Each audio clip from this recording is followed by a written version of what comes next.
What's happening, fellas? Check out this classic steel fender Yamaha DT, one of the first Enduros ever made by Yamaha.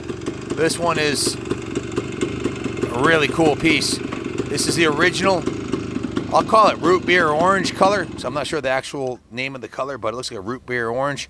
This tank and the side cover and the oil tank were sent out and professionally painted by Mill Street Auto, as was the headlight bucket and headlight ears. The fenders were repainted in-house, as was the frame. Then quite a bit of work was done to the bike. The seat cover has been recovered also, the brand new reproduction seat cover. The engine cases, all the aluminum on the bike has been polished, including the front, the fork lowers are polished up nicely.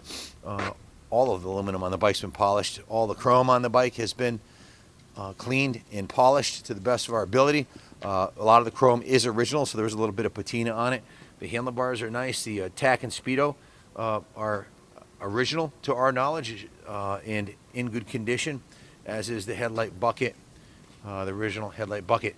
The bike runs really good. It's got a nice set of tires on it. The brakes work great. It's got a brand new chain on it. The exhaust system was removed and sandblasted and cleaned and repainted. So just a great bike. If you want to take it to the next level, the headlight's not working right now, and I believe the taillight isn't working, so it needs either headlight bulbs. We're selling it as is. We've got about a 6-month backlog on restoration, so this one's been in-house here for Junior. Didn't you buy this? This is part of the Texas collection that you purchased about a year ago, right? Maybe over a year ago. Yeah. This is an original numbers matching bike. That's worth noting also. It's a DT1F 31757 on the frame and on the tag, and also on the engine, DT1F 31757. Matching numbers, original. New fuel petcock, new fuel line.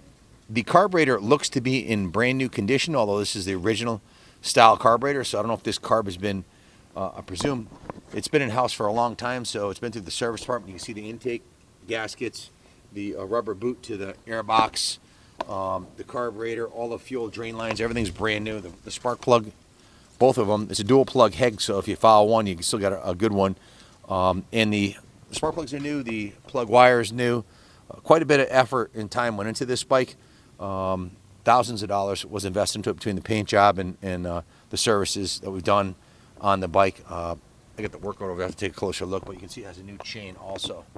The bike has 68 red badges on it, which aren't correct, but I think we had those in stock, so the boys threw them on. The correct would be the black and gold.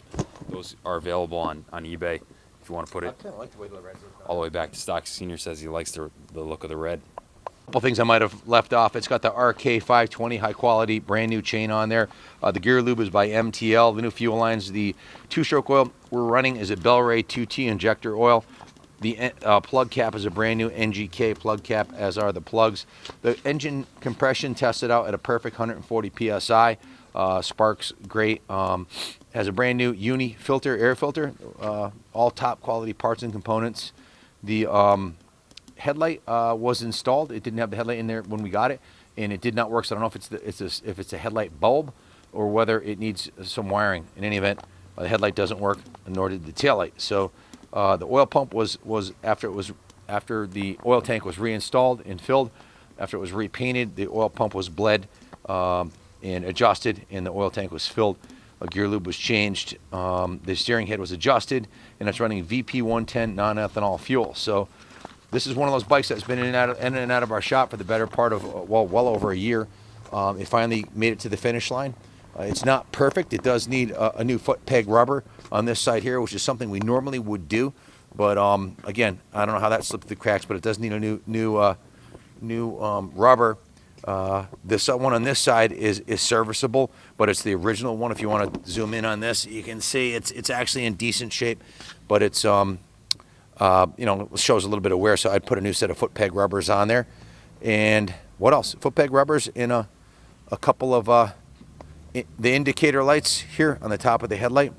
You would need 2 indicator lights, 2 foot pegs, and a new headlight bulb, and hook up the taillights. That's about it. So a couple hours with labor, more than likely. If you want it done in-house here, we can probably do it. We're just a little bit backed up right now. That's why Junior and the boys rolled this into the showroom and put it up for sale today. So let me look inside the tank. Take a look inside the tank here, Kenny. That's a professionally restored interior of the gas tank. There's no sealant on there. It's pristinely clean inside there, as you'd expect. So just a beautiful piece, ready for a new home. If you have any questions about it, give us a call. 860-454-7024. Move over shipping options with them and everything else.